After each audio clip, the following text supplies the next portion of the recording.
보겠습니다. 구약성경 여호수아 오늘 1장 1절에서 9절 말씀입니다.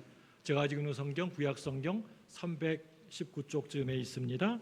여호수아 1장 1절에서 9절 말씀 보겠습니다.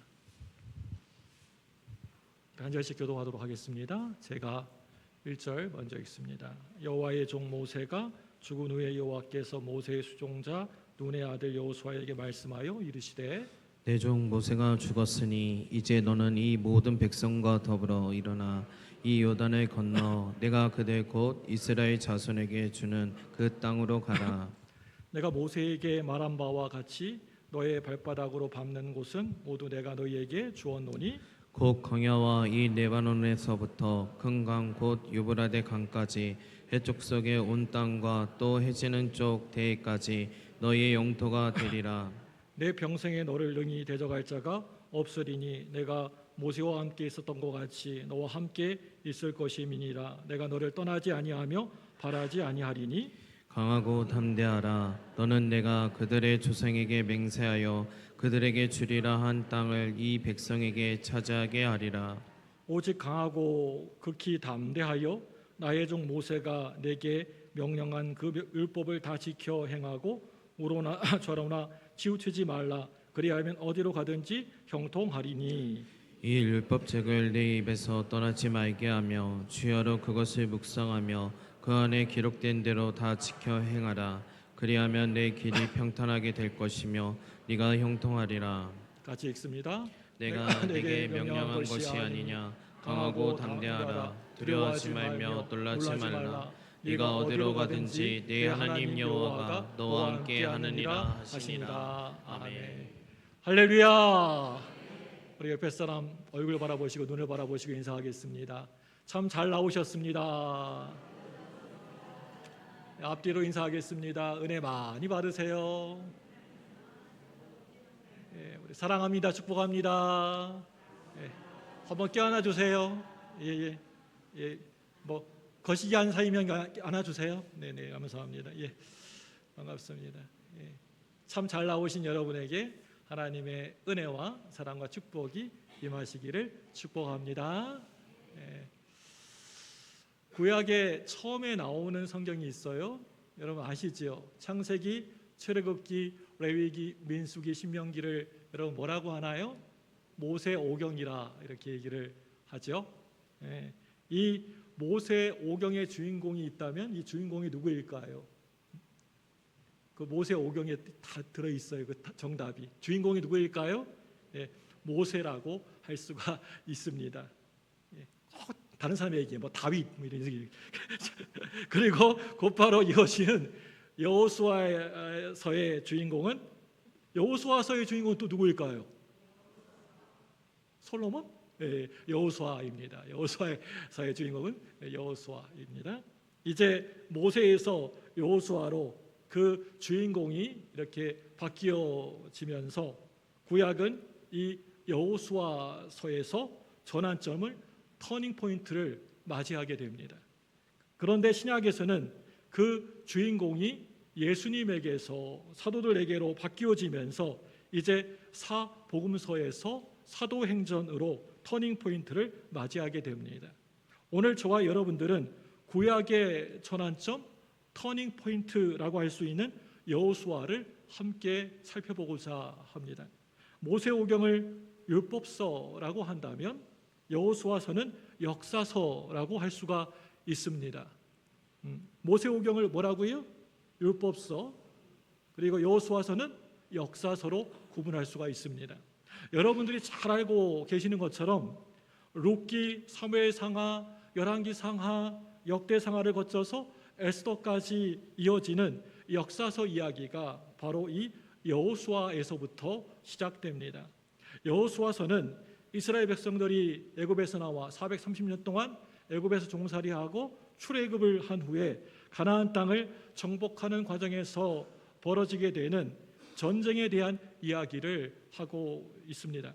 그래서 저는요 오늘 이 여호수아서를 땅 따먹기라는 말로 표현하고 싶습니다. 뭐라고요? 땅 따먹기. 여러분 어렸을 때 땅 따먹기 해보셨습니까? 돌로 탁 해가지고 그냥 그래서 이렇게 땅 따먹기 제가 참 잘했는데요. 아마 그 땅 따먹기로 땅 샀으면 저 땅 부자 됐을 겁니다. 아주 그냥 잘했던 기억이 있는데요. 야금야금 이렇게 틱틱 해가지고 이 땅을 조금씩 먹는 겁니다. 여러분들이 여호수아서를 읽어보시면 잘 아시겠지만요, 이 여호수아에서는 죽여라, 진멸해라 라고 하는 말씀이 자주 나오는 것을 보게 됩니다. 여기에서 죽이거나 진멸하는 대상은요, 이방 세력을 말하고 있습니다. 자기들끼리 죽이는 게 아니고요, 이방, 하나님을 알지 못하는 이방 세력을 죽이고 진멸하는 겁니다. 여호수아서의 전쟁은 결국에는 영적인 이방 세력과의 전쟁, 영적 전쟁을 의미하고 있습니다. 그렇기 때문에 모세오경이 출애굽을 통해서 저와 여러분에게 구원의 역사를 뭔가를 보여줬다면, 여호수아서는요, 우리가 오늘 보고 있는 이 여호수아서는요, 구원받은 이스라엘 백성들이 하나님께서 들어가라고 약속해 주신 젖과 꿀이 흐르는 그 약속의 땅 가나안 땅에서 어떻게 살아야 하는지를 저와 여러분에게 가르쳐 주고 있는 말씀이라고 할 수 있습니다. 한마디로 여호수아서는요, 믿음과 은혜의 말씀을 통한 삶의 문제를 다루고 있습니다. 어떻게 우리가 예수 믿는 사람으로서, 신앙생활하는 사람으로서 어떻게 우리가 이 땅에서 살아야 하는지에 대해서 다루고 있습니다. 여호수아 1장 1절 말씀 볼까요? 우리 다 같이 볼까요? 1장 1절 보겠습니다. 시작. 여호와의 종 모세가 죽은 후에 여호와께서 모세의 수종자 눈의 아들 여호수아에게 말씀하여 이르시되. 여러분, 이 말씀 보시면요, 여러분 뭔가를 알 수 있지 않겠습니까? 여러분, 이 말씀 읽으실 때 그렇구나, 모세가 죽고, 1절 말씀처럼 여호와의 종 모세가 죽은 후에 모세가 죽고 이제 여호수아가 그 모세의 뒤를 잇는구나라고, 그렇게 아무 생각 없이 읽어서는 우리가 이 말씀 읽어서는 안 됩니다. 이 짧은 말씀 안에 내포되어 있는 중요한 의미를 저와 여러분들이 이 말씀을 읽으면서 여러분 발견하셔야 합니다. 모세의 죽음은 이스라엘의 지도자의 죽음 그 이상의 의미를 가지고 있습니다. 그게 뭐냐면요, 모세 중심의 율법 시대가 이제 다 끝나고 이제 여호수아 중심의 새로운 은혜 시대가 왔다는 것을 의미하고 있는 것입니다. 율법 시대는 가고 새로운 은혜 시대가 왔다, 도래했다. 여러분, 이 말이 많이 어려우시죠? 이 말씀이 무슨 말씀이냐면, 좀 더 쉽게 이야기하면요, 율법을 중심으로 살아가는 사람들의 시대에서 믿음으로 살아가는 사람들의 시대로 변화하게 되었다라고 하는 것을 말해주고 있습니다. 이 모세와 여호수아 사이의 그 간의 차이는 바로 출애굽과 가나안 땅 입성이 주는 의미의 차이와 동일합니다. 모세 시대 때는 여러분 어땠습니까? 하나님께 구함으로 얻게 되었습니다. 구할 때마다 그때마다 하나님이 이적을 보여주시고 채워주셨습니다. 그리고 이 시대 사람들은요, 그 이적을 눈으로 똑똑히 보고 믿게 되었습니다. 배고프다고 할 때 하나님이 어떻게 하셨냐면요, 하늘에서 만나와 메추라기를 내려주셨고요, 목마르다고 할 때 그 바위 위에서 반석에서 그게 갈라져서 물을 내어주셨습니다. 그런데 이적을 먼저 보고 나서 믿었던 모세 시대 때와는 다르게 오늘 우리가 보고 있는 이 여호수아 시대 때에는 이적보다는 먼저 믿음으로 먼저 행하고 나서야 그런 후에 이적이 나타나게 되었던 것을 보게 됩니다. 믿음으로 먼저 행했다. 출애굽할 때 모세가 이끄는 이스라엘 백성들은 어떻게 그 홍해 바다를 건너가게 되었습니까? 출렁출렁거리는 홍해를 그냥 막 건너갔습니까? 아니었습니다. 모세가 지팡이를 붙들고 그 높이 쳐들어서 홍해를 가른 후에 그 갈라진 사이로 건너가게 됩니다. 그런데 여호수아가 이끄는 이스라엘 백성들이 요단강을 건너갔을 때는 어땠습니까? 여호수아와 하나님의 언약궤를 둘러맨 제사장들이 물 위로 걸어가기 시작하니까 요단강이 갈라지게 되었습니다. 요단강이 갈라지는 것을 눈으로 보고 그리고 건너간 게 아니고요. 믿음으로 먼저 걸어 들어갔더니 요단강이 쫙 하고 양쪽으로 갈라지게 되었다는 것입니다. 믿음으로. 여리고성을 무너뜨릴 때 마찬가지로 아무 말도 않고 한마디도 않고 믿음만으로 묵묵히 성을 돌았더니, 보려고 하나님께 돌라고 한 대로 돌았더니 그 성이 와르르 무너지게 되었습니다. 여리고성이 무너지는 것을 두 눈으로 똑똑히 보고 나서, 그리고 나서 믿었던 게 절대 결코 아니라고 하는 겁니다. 여호수아를 보면서 이 포인트가 여러분 정말 너무나 중요합니다. 여호수아 시대는 믿음으로 살아가는 사람들의 모습을 이렇게 보여주면서 율법 시대가 다 끝나고 이제 믿음 시대, 은혜의 시대가 새롭게 시작되어야하는 것을 분명히 알려주고 있습니다. 사랑하는 여러분들, 이 시간 한번 여러분 생각해 보시기 바랍니다. 나는 지금 신앙생활하면서 예수 믿으면서 출애굽 신앙을 가지고 있나요? 아니면 가나안 신앙을 여러분 갖고 신앙생활하고 있나요? 한번 스스로에게 한번 질문해 보시기 바랍니다. 나는 출애굽의 신앙인가? 가나안의 신앙인가? 나는 아직까지 여전히 홍해 신앙을 가지고 있나요?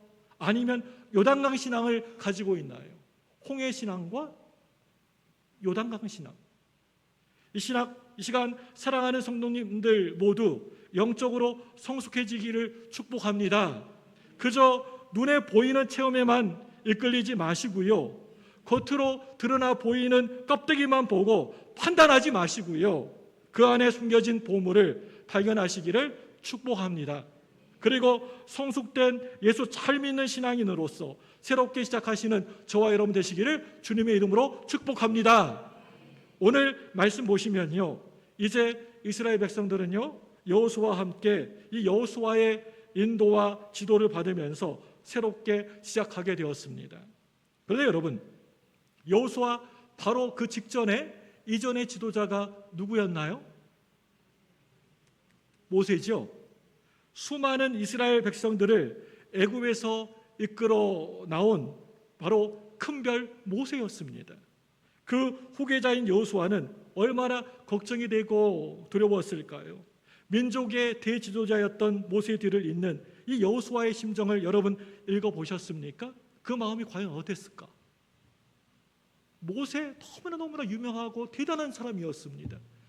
바로 있는 그 후계자 이 여호수아의 마음 여러분 느껴보셨습니까? 내가 과연 저 위대한 저 지도자 모세처럼 이 백성들을 잘 이끌고 가나안 땅에 갈 수 있을까? 내가 이 백성을 데리고 저 가나안 땅을, 저 억센 사람들이 있는데 그 땅을 정복할 수 있을까? 이렇게 여호수아는 두려움과 걱정으로 고민했을 겁니다. 여호수아가 기도하고 뭔가를 좀 해보려고 하면 백성들이 이렇게 여호수아에게 와가지고 이렇게 이야기하는 겁니다. 아, 예전에 모세는 그렇게 하지 않았는데 왜 여호수아는 그렇게 하는지 모르겠어 라고 하면서 아마도 엄청 이렇게 모세와 비교했을 것 같습니다. 그럴 때마다 여호수아는 난 안 되나 보다 라고 하면서 자신이 없어졌을지도 모르겠습니다. 그런데 성경은요 분명히 가르쳐주고 있습니다. 그 수많은 백성들을 이곳으로 이 자리로 데려온 사람은 그 모세가 아니라 하나님이시라고 말씀하고 있습니다. 그래서 여호수아는 그래 새롭게 시작해야 한다, 새롭게 시작할 수가 있다라고 하는 자신감을 가지고 백성들을 이끌 수가 있었습니다. 여호수아는 이제 새롭게 시작하게 됩니다. 모세에게는 모세의 때가 있었던 것처럼 여호수아에게는 여호수아의 때가 있습니다. 제가요 오늘 말씀을 한 주간 동안 묵상하면서 이런 생각하게 되었습니다. 그게 뭐냐면요, 어쩌면 이 모세의 마인드로는 가나안 땅을 정복하지 못할 수도 있을 것 같다. 가나안 땅 정복을 위해서는 새로운 비전과 꿈과 마인드를 가지고 있는 새로운 지도자가 필요했을 겁니다. 그 사람이 바로 여호수아였습니다. 하나님은 모세에게 출애굽의 사명을 맡기셨고 430년 동안 종살이했던 애굽에서 나오게 하는 그 사명을 맡기셨고, 모세에게는요 여호수아에게는 가나안 땅을 맡기셨습니다. 딱 출애굽하는 것까지만 하나님이 허락하셨던 모세의 때였습니다. 그래서 모세는 어떻게 되었습니까? 가나안 땅에 들어가지도 못하고 가나안 땅이 바로 눈앞에 보이는 느보산에서 그 생을 마치게 되었던 것을 우리가 성경을 통해서 잘 알고 있지 않습니까? 저는요, 모든 지도자에게는 하나님이 허락해 주신 때가 다들 있다고 생각합니다. 다들 잘 알고 있는 것처럼 하나님 마음에 합했던 그런 다윗은 자기 때 성전을 짓기를 그렇게 원하지 않았습니까? 그래서 하나님께 가서 간절히 기도하면서 나단 선지자에게도 성전을 짓고 싶다고 부탁했습니다. 그런데 나단 선지자가 하나님께 가서 여쭤봤을 때 하나님은 그건 아니야, 그거 아니야 라고 대답하십니다. 여러분, 왜 그렇게 하셨을까요? 성전을 짓는 것은 하나님이 다윗의 때에 허락하신 일이 절대 아니기 때문에 그런 것입니다. 다윗에게는 그 당시에 평화와 안정의 때를 허락해 주셨습니다. 그리고 성전 건축, 성전 짓는 것은 그 아들 솔로몬에게 허락하신 일이었습니다. 이 모두가 하나님이 허락해 주신 일이 다 때가 따라서 각각 다르다라고 하는 것을 알려주고 있습니다. 사랑하는 성도 여러분, 저와 여러분에게도 다 때가 있습니다. 여러분이 기도하시다가도 왜 이 기도 응답 안 돼? 왜 이렇게 더뎌? 느려? 라고 이렇게 여러분 불평하지 마시기 바랍니다. 하나님의 때, 하나님의 시간, 하나님이 응답하신 때가 있다니까요. 여러분 인내하시고 끝까지 기도하시기 바랍니다. 지금은요, 아주 작은 차이라 나더라도 시간이 점점 지나가면 지나갈수록 점점 더 벌어지면서 그 차이는 엄청 커지게 되는 겁니다. 지금 내가 당장에 그걸 시작하지 않으면 그냥 머물러 있다가 끝나버릴 수도 있습니다. 마찬가지로 하나님이 허락해 주신 때가 저와 여러분들을 어느 순간 휙 하고 지나가 버리면 그걸로 끝일 수가 있습니다. 오헨리 작품 중에 20년 후라는 단편 소설이 있는데요, 이 이야기는 어떻게 시작이 되느냐면요, 같은 동네에서 어릴 적부터 자란 두 친구가 20년 후에 다시 만나기로 한 약속하고 고향을 떠나게 됩니다. 20년 후에 그 두 친구 중에 한 친구는 형사가 되어서, 그리고 또 다른 한 친구는 범죄자가 되어서 그 약속했던 약속 장소에 나타나게 됩니다. 두 친구는 각각 잡는 자, 잡히는 자가 되어서 20년 전에 약속을 지키게 된다라고 하는 이야기입니다. 이 이야기는 고향을 떠나는 그 시간에 어떻게 시작하는 게 우리에게 우리의 삶에 얼마나 중요한지를 말해주고 있습니다. 사랑하는 여러분, 지금 바로 여러분 시작하셔야 합니다. 새롭게 시작하셔야 합니다. 나중에, 다음에는 절대 결코 없습니다. 당장 오늘 저녁에 이 시간 이후에 예배 끝나고 예수님 오시면 여러분 어떻게 하시겠습니까? 그때도 여러분 나중에 할게요, 다음에 할게요, 그렇게 하시겠습니까? 바로 지금이 저와 여러분들이 새롭게 시작해야 할 저와 여러분의 때인 줄로 믿습니다. 지금 여러분 시작하셔야 돼요. 리차드 포스터라는 사람이 쓴 책 중에 기도라는 책이 있는데요, 아마 많은 분들이 읽어보신 분들이 있는 줄 압니다. 그 책을 보면 우리가 기도해야지라고 말은 잘하면서도 기도하지 않는 이유가 뭔지, 또 어떻게 기도해야 되는지를 자세히 말해주고 있습니다. 이 책에서 우선 우리가 기도하지 않는 이유를 두 가지로 설명하고 있는데요, 첫째로는요, 기도에 대해서 내가 모든 것을 완벽히 완전히 알아야 한다라고 생각하기 때문에 기도하지 않는다라고 말하고 있습니다. 둘째는요, 기도하기 전에 먼저 내가 기도하는 이유와 목적이 바르게 되어야 한다고 생각하기 때문에 기도하지 않는다라고 말하고 있습니다. 기도를 위한 이런 준비 때문에 기도해야지, 정말 기도해야지, 이렇게 기도를 맨날 준비만 하다가 시작조차도 하지 못한다라고 하는 말입니다. 그런데 이 기도라는 책에서 단순한 기도라는 표현으로 기도하는 방법을 또다시 두 가지로 우리에게 가르쳐주고 있습니다. 첫째로는요, 뭔가를 기도할 때 꾸미려고 하지 말고 있는 모습 그대로 기도하라고 하고 있습니다. 우리가 원하는 것을 솔직하게 있는 그대로 하나님께 올리라고 하고 있습니다. 내가 돈이 필요하면요, 하나님 돈 좀 주세요 라고 기도하고, 병 걸렸으면 하나님 이 병 좀 고쳐주세요, 낫게 해주세요 라고 기도하고, 나를 힘들게 하고 괴롭히는 사람들이, 괴롭게 하는 사람이 있으면 하나님 그 사람 좀 벌 좀 내려주세요 라고 기도하라고 하고 있습니다. 물론 그렇다고 하나님이 이런 기도를 전부 다 그대로 들어주시지는 않겠지만, 우리는 이러한 솔직한 마음을 가지고 그대로 드러내어서 기도를 시작하는 게 그게 중요하다고 하고 있습니다. 둘째로요, 지금 있는 곳에서 당장 미루지 말고 시작하라고 하고 있습니다.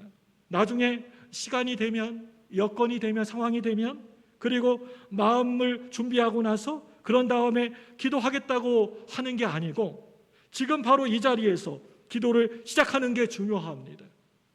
리차드 포스터 역시 우리에게 기도의 시작의 중요성을 많이 강조하고 있는 것을 보게 됩니다. 사랑하는 여러분들, 지금은 우리가 그냥 좋다고 세워라 내워라 그럴 때가 아니고요, 새롭게 시작해야 될 때입니다.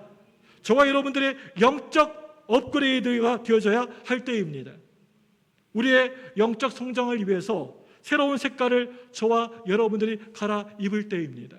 여러분, 어느 때까지 여러분 말만 하면 나중에요, 나중에요, 시간 되면요, 이런 말만 평생 하다가 여러분 죽으시겠습니까? 언제까지 그렇게 핑계만 대고 미루다가 끝나시겠습니까? 여러분 삶을. 자동차 배터리가 방전되어 버리면 시동을 아무리 걸려고 해도 이렇게 걸리지가 않습니다. 그래서 다른 배터리에서 시동을 걸 수 있는 에너지를 공급받아야 합니다. 그래서 에너지를 공급받게 되어서 시동을 걸었다고 합시다. 그렇다고 하면 자동차가 곧바로 움직입니까? 기어를 중립에다가 N이나 주차 P에다가 놓고 엑셀 페달을 있는 힘껏 밟으면 자동차가 그대로 저절로 출발할까요? 아닙니다. 그저 충전만 했다고 해서 된 게 아닙니다. 기어를 드라이브에다가 D에다가 놓고 엑셀 페달을 밟아야만 그때서야 출발하게 되는 것입니다. 여러분, 우리는 그동안 충전을 많이 했습니다. 여기 이곳 교회에 모여서 예배도 드리고요, 기도도 하고 뜨겁게 은혜도 받았습니다. 그렇다고 해서 내 삶이 그냥 저절로 변화되지는 않습니다. 그 힘을요, 바깥으로 여러분 내뿜으셔야 합니다. 좋은 게 그게 그냥 좋은 게 아닙니다. 우리끼리나 모여가지고 너무 좋다고, 아이고 다른 사람 필요 없어, 우리끼리 있으니까 너무 마음 편하고 너무너무 행복해, 좋아, 우리끼리 모여가지고 좋은 게 그게 다가 아닙니다. 바라기는 이제 우리는 그 차원에서 넘어서셔야 합니다. 저와 여러분에게 이 교회가 달려 있습니다. 우리 광주무등교회가 달려 있다니까요. 저와 여러분들이 이 광주무등교회를 위해서 정말 간절히 애통해하고 눈물로 기도하셔야 됩니다. 옆에 있는 박 집사님, 최 권사님이 기도해 주는 거 아닙니다. 내가 이 교회를 위해서 기도하셔야 됩니다. 만약에 우리 교회가 여러 가지 어렵고 힘들고 영적으로 침체해 있다면 그건 다 저와 여러분의 책임입니다. 기도하지 않아서 그런 것입니다. 여러분, 성경에 나오는 인물들은 기도할 때 어떻게 여러분 기도했는지 아십니까? 절대 설렁설렁 대충대충 그렇게 기도하지 않았습니다. 모세는요, 기도할 때 자기 생명을, 목숨을 바치겠노라 하면서 기도했습니다. 그리고 사도 바울은 기도할 때 죽으면 죽으리라 라는 마음으로 기도했습니다. 대충 하지 않았습니다. 모두 하나님을 향한 사랑의 모습이었습니다. 여러분, 가만히 그 자리에 힘들다고 주저앉지 마시고요, 거기가 좋다고 만족하지도 마시기 바랍니다. 여러분, 지금이 바로 저와 여러분들이 시작할 때입니다. 가장 좋을 때입니다. 하나님이 허락해 주신 저와 여러분의 때가 바로 지금입니다. 여러분, 그렇다면 시작이란 도대체 뭘까요? 시작해야 된다는데 이 시작이 뭘까요? 시작이란 사고의 전환입니다. 우리 생각의 전환을 말합니다. 그 의미를 좀 더 구체적으로 알아보도록 하겠습니다. 첫째로요, 시작은 단절이 아니라 극복입니다. 뭔가를 끊어버리는 게 아니라 그걸 뛰어넘는 게 시작입니다. 피해서 돌아가는 게 아니라 그걸 정면으로 통과해서 뛰어 넘어가는 게 그게 시작이라고 할 수가 있습니다. 둘째로요, 시작은 거부가 아니라 변화입니다. 예전 것은 예전 것 그대로 두고 새로운 것을 향해서 변화하는 게 시작하는 겁니다. 셋째로요, 틀린 게 아니라 다른 것입니다. 지금 상태가 틀렸기 때문이 아니라 다른 것을 추구하기 위해서 시작해야 합니다. 그래서 시작해야 한다라고 하는 말 앞에 꼭 새롭게라는 단서가 붙는 겁니다. 시작한다고 그냥 아무렇게나 막 시작하는 게 아닙니다. 반드시 새롭게 시작하셔야 합니다. 여러분, 그렇다면 우리는 왜 시작하는 것을 그렇게 두려워하는 걸까요? 왜 시작하지 못하는 걸까요? 그 이유는요, 첫째로요, 그걸 했을 때 실패에 대한 두려움 때문입니다. 위대한 교회는, 위대한 예수 믿는 그리스도인은요, 실패로 보지 않고 그 실패를 극복해냅니다. 누구나 다 하다가 실패할 수 있습니다. 그런데 그 실패 때문에 좌절하는 게 아니고 기도로 믿음으로 잘 극복해내어서 새롭게 시작하는 것, 그런 모습을 하나님은 우리에게 요구하고 계십니다. 둘째로요, 새로운 세계에 대한 두려움 때문에 시작하지를 못합니다. 이제 학교 공부를 마쳤으면 직장 생활을 해야 하는데 그렇게 하지 못하고 계속해서 학교에서 공부만 하겠다고 하는 사람들 많이 있는 걸 보게 됩니다. 저도 학교에서, 신학교에서 공부할 때 나이가 막 50, 60이 됐는데도 뭐 목회할 생각은 안 하고 계속 신앙만 공부하는 그런 사람들 많이 봤습니다. 그냥 60이 넘을 때까지 그냥 공부만 하시다가 그냥 끝나신 분이 있습니다. 예. 그건요, 뭐 다른 이유가 있는 게 아니고요, 직장이라는 새로운 세계에 들어가는 게 두려워서 그런 경우가 많습니다. 그 안에서 갈등도 하고 또 고민도 하면서 문제를 해결해 나가야 되는데 가서 부딪힐 것이 그게 너무나 두려워서 주저주저 하는 겁니다. 여러분, 늘 따뜻한 온실 속의 화초보다는 들판에 피어있는 잡초가 되는 게 차라리 훨씬 낫습니다. 세상에 담대하게 나가서 빛과 소금의 역할을 감당하라고 하나님이 우리에게 이런저런 사명들을 다들 각자에게 주셨습니다. 우리가 지금 있는 이 자리가 좋다고 편하다고 거기에 머물기를 고집하면서 위대한 하나님을 향한 시작을 하지 않는다면 하나님은 마태복음 7장 3절 말씀에서 말씀하신 것처럼 이렇게 말씀하실 겁니다. 우리 마태복음 7장 23절 말씀 보겠습니다. 23절 시작. 그때 내가 그들에게 밝히 말하되 내가 너희를 도무지 알지 못하니 불법을 행하는 자들아 내게서 떠나가라 하리라. 아멘. 내가 너희를 전혀 도무지 알지 못하니 라고 하면서 우리를 모른다고 외면하실지도 모르겠습니다. 셋째로요, 새로운 것을 배우기가 귀찮아가지고 시작하지를 못합니다. 뭔가 새로운 것을 하려고 하면 땀 흘리고 애쓰고 노력하면서 배워야 합니다. 그렇게 해서 알아야 합니다. 내가 애쓰고 노력해서 얻은 것만이 그게 내 것입니다. 거저 얻어진 것은 내 것이 아닙니다. 그렇기 때문에 우리가 새롭게 시작하기 위해서는 어떤 대가라도 치를 각오가 되어 있어야 합니다. 시간, 노력, 돈, 그런 것들을 투자해야 합니다. 절대 이 세상에 공짜는 없습니다. 우리 신앙생활에도 공짜는 없습니다. 사랑하는 여러분들, 예수 믿으면서 신앙생활하면서 사람 때문에, 세상 때문에 두려워하지 마시고 하나님을 바라보시면서 기도로 믿음으로 새로운 시작을 향해서 출발해 보시기를 바랍니다. 이 시간 하나님이 새롭게 출발하는 저와 여러분들에게 이렇게 약속해 주고 있습니다. 여호수아 1장 5절부터 9절 말씀 같이 보겠습니다. 좀 긴 말씀인데 한번 읽어보겠습니다. 시작. 내 평생에 너를 능히 대적할 자가 없으리니 내가 모세와 함께 있었던 것 같이 너와 함께 있을 것입니다. 내가 너를 떠나지 아니하며 버리지 아니하리니 강하고 담대하라. 너는 내가 그들의 조상에게 맹세하여 그들에게 주리라 한 땅을 이 땅의 백성에게 차지하게 하리라. 오직 강하고 극히 담대하여 나의 종 모세가 내게 명령한 그 율법을 다 지켜 행하고 우로나 좌로나 치우치지 말라. 그리하면 어디로 가든지 형통하리니 이 율법책을 내 입에서 떠나지 말게 하며 주야로 그것을 묵상하여 그 안에 기록된 대로 다 지켜 행하라. 그리하면 내 길이 평탄하게 될 것이며 내가 형통하리라. 내가 내게 명령한 것이 아니냐. 강하고 담대하라. 두려워하지 말며 놀라지 말라. 내가 어디로 가든지 내 하나님 여호와 너와 함께하리라 하시니라. 아멘.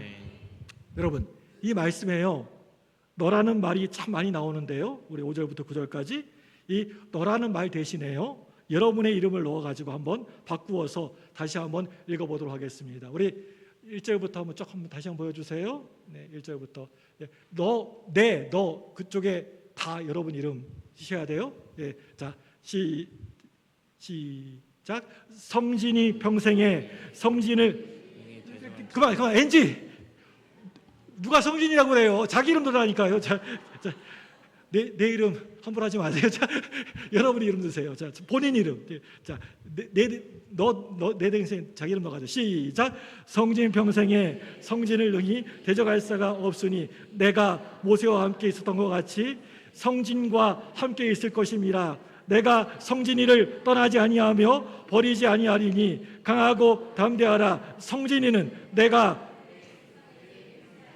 그들에게 주리라 한 땅을 이 백성에게 차지하게 하리라. 오직 강하고 극히 담대하여 나의 종 모세가 성진이에게 명령한 그 율법을 다 지켜 행하고 우로나 좌로나 치우치지 말라. 그리하면 어디로 가든지 형통하리니 이 율법책을 성진이 입에서 떠나지 말게 하며 주야로 그것을 묵상하여 그 안에 기록된 대로 다 지켜 행하라. 그리하면 성진이의 길이 평탄하게 될 것이며 성진이가 형통하리라. 내가 성진이에게 명령한 것이 아니냐. 강하고 담대하라. 두려워하지 말며 놀라지 말라. 성진이가 어디로 가든지 성진이 하나님 여호와가 성진이와 함께하느니라 하시니라. 아멘.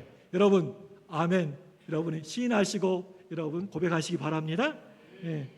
여러분, 얼마나 이 말씀 읽어봤지만은 구체적이고 확실한 하나님의 말씀이 되는지 여러분 경험해 보시길 바랍니다. 이 내용을 한마디로 압축해서 요약하면요, 그건요, 내가 너와 함께 하겠다라고 하는 말입니다. 하나님이 성진이와 하나님이 여러분과 함께 하시겠다는 겁니다. 그 약속 말씀입니다. 하나님이 우리와 함께 해주시니, 우리 시작에 동참해 주시니 우리는 두려워하지 말고 담대하게 나아가기만 하면 된다라고 하는 말씀입니다. 바로 이 말씀입니다. 우리는요, 다들 예수 믿고 예수님 안에 있는 새로운 피조물들이 되었습니다. 믿습니까? 이전 것은 다 지나고 이제 새 것이 되었습니다. 우리를 올가매고 너무나 힘들게 했던 율법 시대가 다 끝난 후에 은혜 시대의 문을 활짝 여는 오늘 여호수아처럼 마찬가지로 너무나 좋으신 우리 예수님과 함께한 그 순간에, 그 순간부터 저와 여러분들은 이미 새롭게 시작할 수 있는 존재가 되었다는 것을 여러분 믿으시길 바랍니다. 예수님의 그 피 흘리신, 그 피가 뚝뚝 떨어지는 못 박혀서 피 흘리신 십자가로 이 시간 저와 여러분들이 새롭게 되었다는 것을 믿으시기 바랍니다. 예수님이 나와 함께 해주셔서 내가 새롭게 되었다는 것을 믿으시기 바랍니다. 사랑하는 여러분들, 사주가 뭔지 여러분 아십니까? 사주. 내가 태어난 날, 태어난 년, 월, 일시를 말합니다. 무슨 기독교 잡지를 봤더니 예수 믿는 권사님들 가운데에서 이 사주 보고 점치는 사람이 80%다라는 그런 통계를 본 적이 있습니다. 우리 광주부흥교회는 절대 권사님들 그러지 않으시죠? 우리 집사님들 안 그러시죠? 제 눈을 똑바로 보세요. 여러분 안 그러시죠? 사주 점 안 보시죠? 끝까지 말 안 하시는 분이 있어요. 제가 몇 분 봤어요. 예수 안 믿는 사람은 이 사주를 가지고 그 사람의 운명을 말합니다. 야, 이번에 안 돼, 이번에 뭘 조심해야 될 것 같아. 안 돼, 이번에는 뭘 조심해, 불 조심해. 사주에 따라 움직입니다. 어느 집에 갔더니 막 명태를 막 걸어놓고 하더라고요. 명태가 힘이 있나요? 무슨 힘이 있는지 모르겠는데.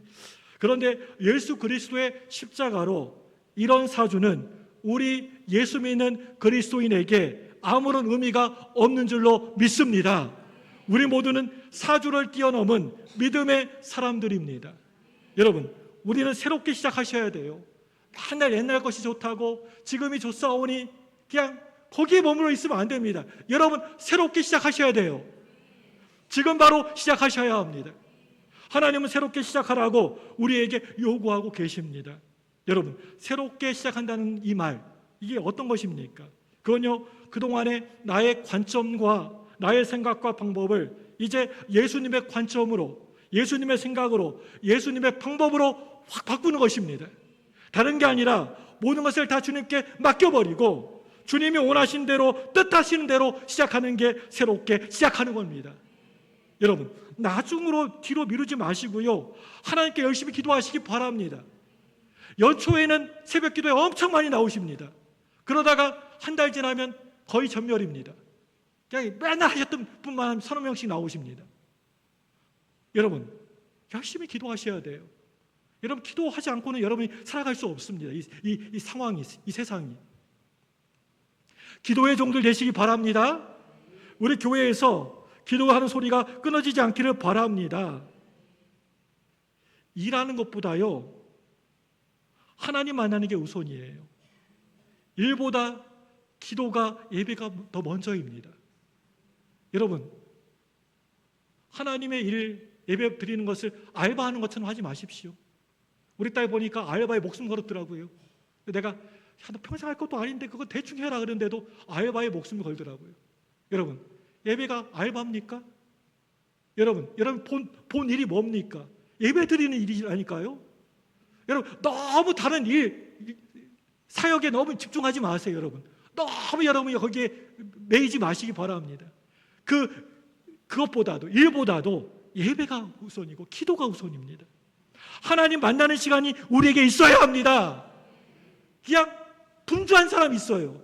뭐 여러 가지 일 때문에 예배보다도 막 그런 뒷전이고 막 일하다가 그냥 다 끝나는 경우가 많이 있습니다. 하나님 절대 그거 원하지 않으십니다. 여러분들은 아십니까? 여러분들이 기도한 만큼, 여러분이 준비한 만큼 여러분이 은혜 받는다는 그 사실 아십니까? 저와 여러분들이 받은 은혜의 분량은요, 저와 여러분들의 신앙의 크기와 믿음의 크기와 정확하게 비례한다는 것을 분명히 아시기 바랍니다. 여러분, 저는요 지금 이 시간 여러분에게 질문하고 싶습니다. 여러분, 왜 새롭게 시작하지 않으세요? 여러분, 왜 시작하는 거 왜 이렇게 잘 못하세요? 우리 하나님 안에서 정말 새롭게 시작하시는 저와 여러분 되시기를 주님의 이름으로 축복합니다. 이 시간에 두 손을 번쩍 드시고 저를 한번